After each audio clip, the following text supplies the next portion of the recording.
ரோஹித்தை கடுமையாக திட்டிய ஹர்திக் பாண்டியா. மும்பையிலிருந்து திடீரென விலகிய ரோஹித் சர்மா. அனல் பறந்த மும்பை விசஸ் குஜராத் மேட்ச். ரசிகர்கள் கடும் அதிர்ச்சி.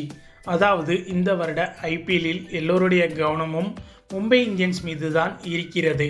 அதற்கு காரணம் நாங்கள் எல்லாம் ஒரே குடும்பம் என்று விளம்பரப்படுத்தி வந்த மும்பை இந்தியன்ஸ் அணியில் இந்த வருடம் யார் கண்பட்டதோ தெரியவில்லை. ஒற்றுமை என்பது கொஞ்சம் கூட இல்லாமல் லியோ தாஸ் குடும்பம் போல் மாறிவிட்டது. கேப்டனாக இருந்த ரோஹித் சர்மா நீக்கப்பட்டு ஹர்திக் பாண்டியா மும்பை இந்தியன்ஸ் அணிக்கு கேப்டனாக நியமிக்கப்பட்டார். இதன் காரணமாக மும்பை இந்தியன்ஸ் அணி இரண்டாக உடைந்துவிட்டது. சூரியகுமார் யாதவ், பும்ரா போன்ற வீரர்கள் ரோஹித் சர்மாவுக்கு ஆதரவாகவும், இசான் கிஷன் போன்ற வீரர்கள் ஹர்திக் பாண்டியாவுக்கு ஆதரவாக நின்றார்கள்.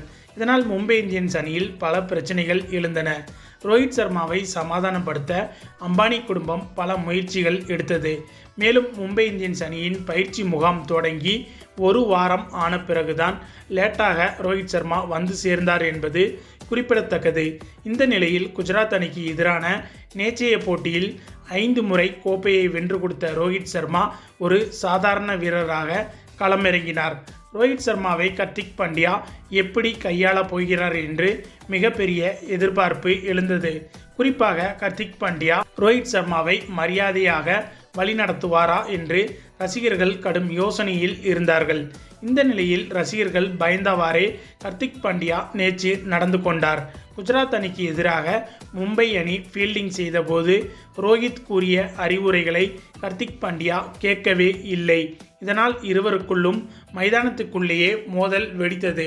இதனால் ரோஹித் சர்மாவை பழிவாங்க வேண்டும் என்ற நோக்கத்தில் ஹர்திக் பாண்டியா ரோஹித் சர்மாவை ஒவ்வொரு பந்துக்கும் அங்கும் இங்கும் அலைக்கழித்து வெறுப்பேற்றினார். பவுண்டரி எல்லைக்கோட்டின் அருகே நில்லுங்கள், அங்கே போங்க, இங்கே போங்க என்று ரோஹித் சர்மாவை ஹர்திக் பாண்டியா நன்றாக அலைக்கழித்தார்.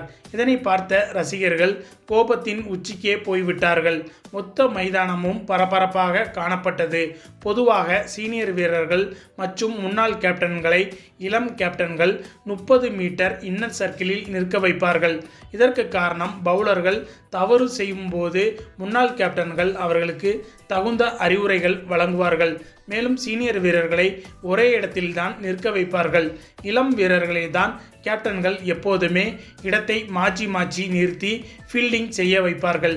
உதாரணத்திற்கு சச்சின், டிராவிட், லக்ஷ்மன் போன்ற சீனியர் வீரர்களை தோனி தலைமை தாங்கும் போது அவர்களை ஸ்லிப் அல்லது ஒரே இடத்தில் தான் நிறுத்தி வைத்து ஃபீல்டிங் செய்ய வைப்பார்.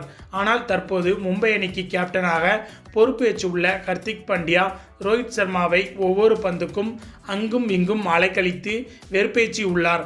ரோஹித் சர்மாவை மைதானத்தில் வைத்து ஹர்திக் பாண்டியா மோசமாக நடத்தி இருப்பதால் ரசிகர்கள் கடும் கோபமடைந்துள்ளனர்.